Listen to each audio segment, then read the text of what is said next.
ಮನೆ ಊಟ ಬೇಕು, ಪುಸ್ತಕ ಬೇಕು, ಚಮಚ ಬೇಕು, ದಿಂಬು ಬೇಕು, ಹಾಸಿಗೆ ಬೇಕು ಅಂತ ದರ್ಶನ್ ರಿಟ್ ಅರ್ಜಿ ಹಾಕ್ಕೊಂಡಿದ್ರು ಹೈಕೋರ್ಟ್ಗೆ. ಆದರೆ ಹೈಕೋರ್ಟ್ ದರ್ಶನ್ಗೆ ಒಂದು ಶಾಕ್ ಕೊಟ್ಟಿದೆ. ಇನ್ನೂ ಒಂದು ವಾರ ನೀನು ಜೈಲು ಊಟನೇ ಮಾಡಪ್ಪ ಅಂತ. ಈಗೆಲ್ಲ ಈ ಒಂದು ಅರ್ಜಿ ವಿಚಾರಣೆ ತೊಗೊಳಕ್ಕಾಗಲ್ಲ, ಇನ್ನೂ ಒಂದು ವಾರ ಕಾಲ ನನಗೆ ಟೈಮ್ ಬೇಕು ಅಂತ ಜೈಲಲ್ಲಿ ಮಾಡ್ತು. ಅಂದರೆ ನ್ಯಾಯಾಧೀಶರು ಏನು ಮಾಡಿದ್ರು, ಜೈಲಲ್ಲೇ ಇರು ನೀನು, ಜೈಲು ಊಟನೇ ಮಾಡು ಅಂತ.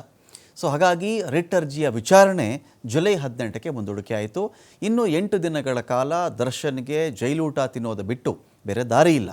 ಮಧ್ಯೆ ಇರೋ ಒಂದು ಆಪ್ಷನ್ ಅಂತ ಹೇಳಿದ್ರೆ, ವಾರಕ್ಕೆ 2 ಬಾರಿ ಇವ್ರನ್ನ ಮೀಟ್ ಮಾಡಬೇಕು ಅಂತ ಯಾರಾದರೂ ಬಂದವರು ಜೈಲು ಅಧಿಕಾರಿಗಳು ಅನುಮತಿಸಬಹುದಾದ ಆಹಾರವನ್ನು ಮಾತ್ರ ಸೇವಿಸೋಕ್ಕೆ ಅವಕಾಶ ಅಷ್ಟೇ. ಯಾರೋ ತರ್ತಾರೆ, ದೋಸೆ ತಂದಿದ್ದೀವಿ, ಇನ್ನೇನೋ ಚಕ್ಲಿ ತಂದಿದ್ದೀವಿ, ನಿಪ್ಪಟ್ಟು ತಂದಿದ್ದೀವಿ ಅಂದರೆ ಅಷ್ಟು ಮಾತ್ರ ತೊಗೊಂಡು ತಿನ್ಬೇಕಷ್ಟೇ.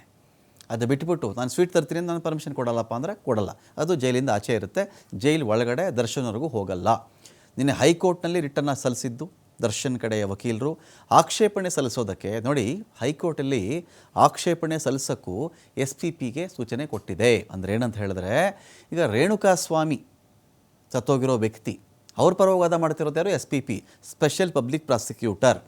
ಅವ್ರಿಗೆ ಹೇಳುತ್ತೆ, ಈ ಥರ ಈ ಮನುಷ್ಯ, ಈ ಆರೋಪಿ ಈ ಥರ ನನಗೆ ಪುಸ್ತಕ ಬೇಕು, ನನಗೆ ಊಟ ಕೊಡಿ, ಈ ಊಟ ಆಗಲ್ಲ, ದಿಂಬು ಬೇಕು, ಹಾಸಿಗೆ ಬೇಕು, ಈ ಊಟ ನನಗೆ ಫುಡ್ ಪಾಯ್ಸನ್ ಥರ ಆಗ್ತಾಯಿದೆ, ಬೇದಿ ಆಗ್ತಿದೆ ಅಂತ ಹೇಳ್ತಿದ್ದಾರೆ. ನಿಮ್ಮ ಪರ್ಮಿಷನ್ ಇದೆಯಾ? ನಿಮ್ಮ ಇದಕ್ಕೆ ಒಪ್ಕೋತೀರಾ? ಇದಕ್ಕೆ ನಿಮ್ದು ಆಕ್ಷೇಪಣೆ ಏನೂ ಇಲ್ವಾ ಅಂತ ಕೇಳಿದಾಗ SPP ಪ್ರಸನ್ನ ಕುಮಾರ್ ಹೇಳಬೇಕಲ್ಲ ಬಂದು, ನಂದೇನು ಆಕ್ಷೇಪಣೆ ಇಲ್ಲ ಸ್ವಾಮಿ, ಯಾವ ಊಟ ಬೇಕಾದರೂ ಕೊಟ್ಕೊಳ್ಳಿದ್ರೆ ಕೊಟ್ಕೊಳ್ಳಬಹುದು. ಇಲ್ಲ ಸ್ವಾಮಿ, ಇದು ಯಾವ ನ್ಯಾಯ? ಏನು ಸ್ಪೆಷಲ್ಲು? ಈ ಮನುಷ್ಯ ಬಂದಿರೋದು ಯಾವ ಕೇಸಲ್ಲಿ? ಒಂದು ಮರ್ಡರ್ ಆರೋಪ ಹೊತ್ಕೊಂಡು ಬಂದಿರುವಂಥ ಒಬ್ಬ ವ್ಯಕ್ತಿಯನ್ನು ಎಲ್ಲ ಕೇಸಲ್ಲೂ ಹೇಗೆ ಟ್ರೀಟ್ ಮಾಡಿದ್ರ ಸ್ವಾಮಿ ತಾವು? ಘನ ನ್ಯಾಯಾಲಯ ಎಲ್ಲ ಕೊಲೆ ಆರೋಪಿಗಳ ವಿಚಾರದಲ್ಲೂ ಕೂಡ ಇದೇ ರೂಲ್ಸ್ ತೆಗೆದುಕೊಳ್ಳುತ್ತಾ ಕೊಡಬಹುದಾ? ಪ್ರತಿಯೊಬ್ಬ ಜೈಲಲ್ಲಿರ್ತಕ್ಕಂಥ ಎಲ್ಲ ವಿಚಾರಣಾಧೀನ ಕೈದಿಗಳು ಕೂಡ ಇದನ್ನೇ ಹೇಳ್ಕೊಳ್ಳೋಕೆ ಶುರು ಮಾಡ್ತಾರೆ. ಒಂದೊಂದು ಅರ್ಜಿ ಹಾಕ್ತಾರೆ, ನನಗೆ ಬಿಸಿನೀರು ಆಗ್ತಾಯಿಲ್ಲ, ಮನೆಯಿಂದ ಬಿಸಿನೀರು ಬೇಕು ಅಂತ ಒಬ್ಬರು ಕೇಳ್ತಾರೆ. ನನಗೆ ಯಾಕೋ ಈ ಸೋಪೆ ಇಷ್ಟ ಆಗ್ತಾ ಇಲ್ಲ, ಇಲ್ಲಿ ನನಗದು ಬೇಡ ಅಂತಾರೆ. ಈ ಸೆಲ್ಲಲ್ಲಿ ಕ್ಲೆನ್ಲಿನೆಸ್ಸೇ ಇಲ್ಲ, ನನಗೆ OCD ಇದೆ, ಸೊ ನನಗೆ ಬೇರೆ ಸೆಲ್ ಕೊಟ್ಬಿಡಿ ಅಂತ ಕೇಳ್ತಾರೆ. ಈ ಟೋಟಲಾಗಿ ಪರಪ್ಪನಗರ ಜೈಲೇ ಇಷ್ಟ ಆಗ್ತಿಲ್ಲ, ತುಂಬ ಸೊಳ್ಳೆ ಇದೆ, ತಿಗಣೆ ಇದೆ ಅಂತಾರೆ, ಜಿರಳೆ ಇದೆ ಅಂತಾರೆ. ಒಪ್ತೀರಾ ಸ್ವಾಮಿ ಅಂತ ಕೇಳಬಹುದು. ಕಣ್ಣು ಊಟ ಮಾಡಿಕೊಂಡು ಯಾವ್ಯಾವ ದಿನ ಯಾವ್ಯಾವ ಆಹಾರ ಬೇಕೋ ತಿಂದುಕೊಂಡು ಇಲ್ಲೆಲ್ಲ ಬಾಡಿ ಬಿಲ್ಡ್ ಮಾಡ್ಕೊಂಡಿರೋಕ್ಕೆ ಇದೇನು ಸ್ವಾಮಿ? ಬಂದಿರೋದೇನು ವಿಚಾರಣಾಧೀನ ಕೈದಿಯಾಗಿ. ತಪ್ಪು ಮಾಡಿಲ್ಲ ಅಂತ ನಿರೂಪಣೆ ಆದರೆ ಎಲ್ಲಿ ಬೇಕಾದ್ರೂ ಆಚೆ ಇರಲಿ ಸ್ವಾಮಿ, ಬೇಲ್ ಮಂಜೂರಾದ್ಮೇಲೆ ಅಕಸ್ಮಾತು ಇಲ್ಲಾದರೂ ಆಚೆ ಹೋಗಲಿ, ನಮ್ಮ ತಕರಾರು ಇದೆ ಸ್ವಾಮಿ ಅಂತ ಹೇಳಿದ್ರೆ ಆಗ ಕೊಡೋಕ್ಕೆ ಬರಲ್ಲ. ಅಂದರೆ ಅದು ನ್ಯಾಯಾಧೀಶರ ವಿವೇಚನೆಗೆ ಸಿಗುತ್ತದು.